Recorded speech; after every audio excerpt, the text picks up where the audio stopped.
Bonjour tout le monde. Le dernier train pour Busan, Busan-hen en version originale, puisque c'est un film coréen réalisé par Sang Ho-yeon, raconte l'histoire d'un père de famille qui décide d'amener sa fille à Busan pour qu'elle voie sa mère, donc avec laquelle il est séparé.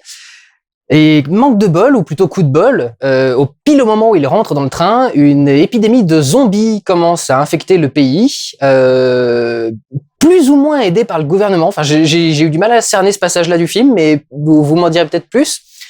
Et il va donc devoir essayer d'amener sa fille en sécurité et de la maintenir en vie et de l'aider à survivre jusqu'à la fin du film. Possiblement lorsqu'ils arriveront à Busan, si le train arrive à destination, étant donné que ça se barre très très vite en couille. Cet homme vient de l'animation à la base et se considère comme un énorme fan de George Romero et à la base voulait pas réaliser ce film en live action parce qu'il avait peur de pas y arriver avec des acteurs réels vu qu'il fait de l'animation de base. Finalement, il a réussi à se laisser convaincre et monsieur, chapeau. Si vous êtes un fan de George Romero doit être très satisfait d'avoir des fans comme vous. C'est un des meilleurs films de zombies que j'ai vu depuis très longtemps et c'est comme ça qu'il faut faire des films de zombies. C'est un film de zombies qui dénonce les comportements de la société, qui dénonce les zombies que nous sommes devenus, qui dénonce notre agressivité les uns envers les autres, qui dénonce à quel point on pense qu'à sa gueule, surtout dans des situations pareilles où sa vie est en jeu. Et c'est d'ailleurs une des leçons de morale qui doit passer dans le film. Il y a plusieurs personnages qui vont le faire et certains qui vont réussir à devenir un peu plus moraux et d'autres non, pas vraiment. Là où le film est vraiment réussi, c'est que il y a vraiment cette sensation que j'ai vu dans peu de films de zombies. Il y a beaucoup de films de zombies où on essaye de mettre des gros moments de calme pour que le personnage puisse reprendre son souffle. Il y a des moments de calme aussi, mais il y a la sensation du cauchemar qui s'arrête jamais. Je sais pas si vous avez fait déjà des cauchemars comme ça. Alors en ce qui me concerne, si vous voulez un peu de trivia sur ma vie, c'est un peu ce qui m'arrive à chaque fois que je joue à Resident Evil. Ou en tout cas quand j'étais petit et que je jouais à Resident Evil, ça m'arrivait à chaque fois. À chaque fois après, pendant la nuit, je faisais un cauchemar où j'étais poursuivi par des hordes de zombies.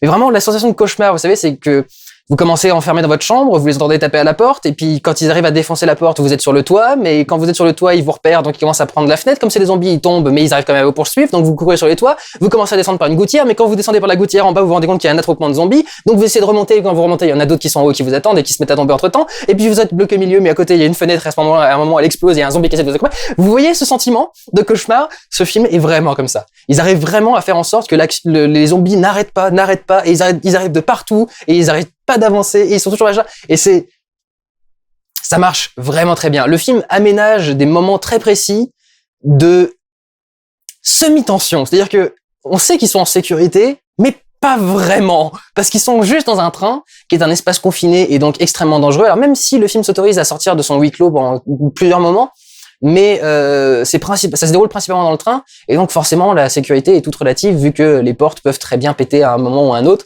Donc c'est vraiment extrêmement bien géré. Bizarrement, alors je sais pas si on a refourgué des TGV à la Corée, mais ça ressemble vachement au TGV français. Et du coup, si vous allez le voir étant français, il y a une vraie projection qui peut se créer parce que, j'avais l'impression d'être à la gare Montparnasse avec une horde de zombies à côté, quoi. C'était vraiment, ça marche. Il y a un truc qui marche pour les Français pour se projeter. Et en dehors de ça, vraiment, le film est extrêmement bien géré. C'est un très beau tour de force. En plus c'est un premier film et c'est étonnamment bon, quoi. La direction d'acteur est excellente, le scénario est super cool. Les Coréens en plus arrivent à s'autoriser des trucs qu'on s'autorise plus, genre limite je vais vous le dire maintenant parce que ça peut vous faire marrer en salle et je préfère encore que vous me marriez pas en salle. Mais le premier zombie qu'on voit dans le film est une biche. Et rien que ça, putain, de la fraîcheur, quoi. C'est la première fois que je vois une biche zombie. Bon, j'ai peut-être loupé certains films de zombies parce qu'il y en a énormément, mais moi, la biche zombie, j'en ai pas vu beaucoup. Donc déjà, à la base, je trouvais ça assez cool que le premier zombie qu'on voit dans le film soit une biche. C'était assez bien recherché. Du coup, le challenge, c'est de réussir à faire plein de plans différents.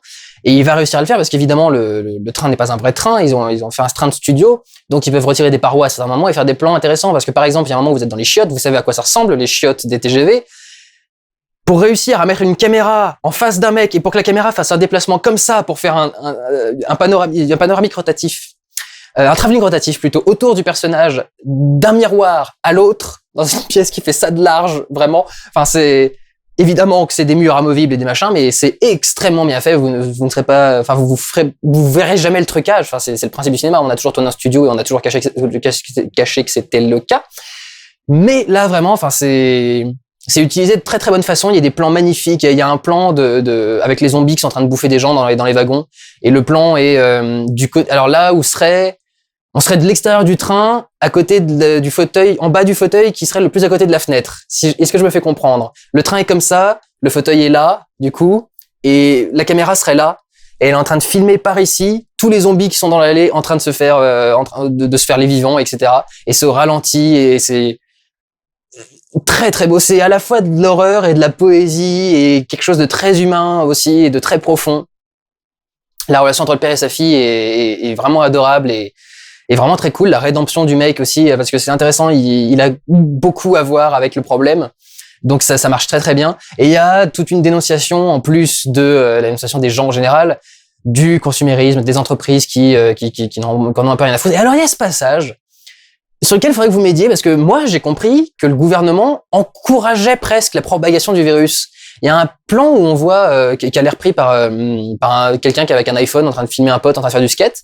Il lève la tête pour voir des hélicoptères qui passent, et quand il redescend, il y a des cadavres qui tombent, enfin des zombies qui tombent de l'air et qui se mettent à courir sur les gens.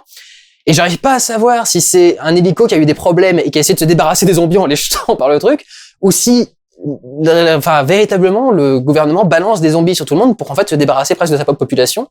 Je ne sais pas d'où ça vient.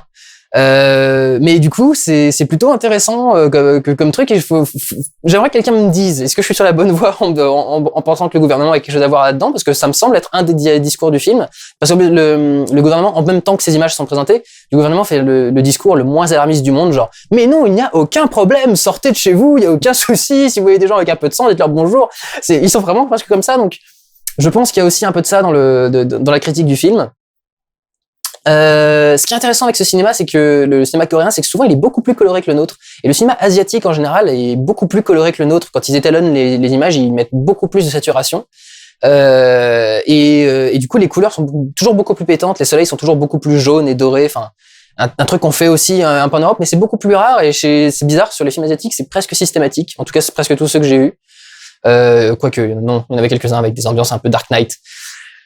Mais globalement, ils ont un style beaucoup plus coloré que le nôtre, et ça reste, enfin, c'est assez intéressant à voir. Ça fait du coup des images différentes, même dans leur nature, quoi. J'ai pas grand chose à dire de plus, parce que vraiment, c'est un film qui est fondé sur l'angoisse. Si je vous parle des scènes, je vais vous gâcher des moments de tension et de surprise. Donc, ça sert presque à rien que j'aille beaucoup plus loin que ça. C'est vraiment sympa, c'est assez original.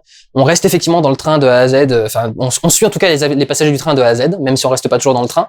Et c'est vraiment bien pensé. Il y a des trucs très intelligents, très bien faits. Il y a plein de trucs très sympas. Il y a des trucs qui paraissent un peu contradictoires. Ce que j'ai dit avec le gouvernement là me paraît contradictoire avec ce qui se passe à la fin.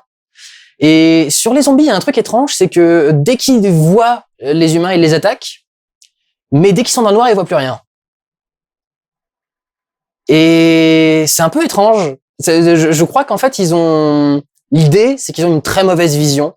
Donc, s'il y a de la lumière, ils voient bien ce qu'ils veulent, et s'il y en a pas assez, ils voient plus.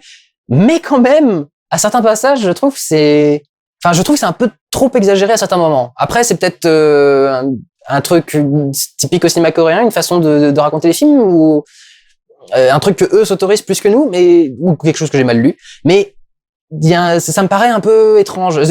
Deux règles qui m'ont l'air d'être en contradiction. C'est-à-dire que si leur attaque est basée sur la vue, pourquoi est-ce que quand il fait noir, ils voient plus rien? Si leur attaque est basée sur la vue, ce qu'a priori ils voient, et ils voient même plutôt bien. Donc ça me paraît bizarre. Et c'est le seul truc qui me paraît un peu incohérent. Voilà. Je vais pas en dire beaucoup plus. C'est un de mes premiers vlogs courts depuis très longtemps, mais je vais juste vous encourager à aller voir ce film. Parce que si vous aimez les films de zombies, c'est un excellent film de zombies, et j'ai adoré le voir. Et ça m'a fait du bien parce que les 3 films que j'ai vus aujourd'hui étaient pas ouf. Donc, celui-là au milieu était vraiment cool. Donc, voilà, je vous encourage à aller voir Le Dernier Train pour Busan, et peut-être même à monter dedans en cas d'invasion de zombies. Voilà. Prenez soin de vous, allez voir des films. Ciao.